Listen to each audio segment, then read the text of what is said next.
આપવા માટે તો આગળ વાત કરીશું સાબરકાંઠાની। સાબરકાંઠા જિલ્લામાં બપોર બાદ અચાનક જ વાતાવરણમાં પલટો જોવા મળ્યો છે, જ્યારે સમી સાંજે આકાશ વાદળોથી ઘેરાઈ ગયું અને ભારે પવન સાથે ધૂળની ડમરીઓ ઉડતા સમગ્ર વાતાવરણ ધૂંધળું બની ગયું હતું।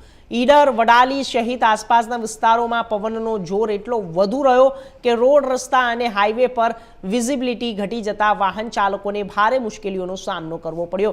ખાસ કરીને ટુ વ્હીલર ચાલકોને પવનના ઝાટકાથી જ્યારે સંતુલન જાળવવામાં હાલાકી અનુભવાઈ। કેટલાક વિસ્તારોમાં નાના સામાન અને મંડપ પણ ઉડી જતા જોવા મળ્યા હતા, જેમાં રોડ પર તરબૂચ વેચતા વેપારીઓને પણ નુકસાન વેઠવવું પડ્યું હતું। અચાનક જ બદલાયેલા આ વાતાવરણથી જનજીવન પર સીધી અસર પડી છે।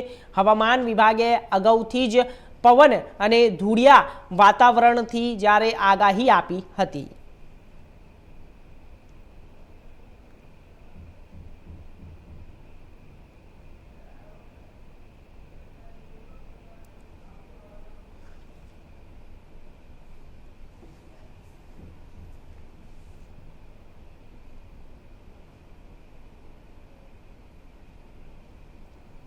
તો આગળ વાત કરીશું જૂનાગઢ જિલ્લા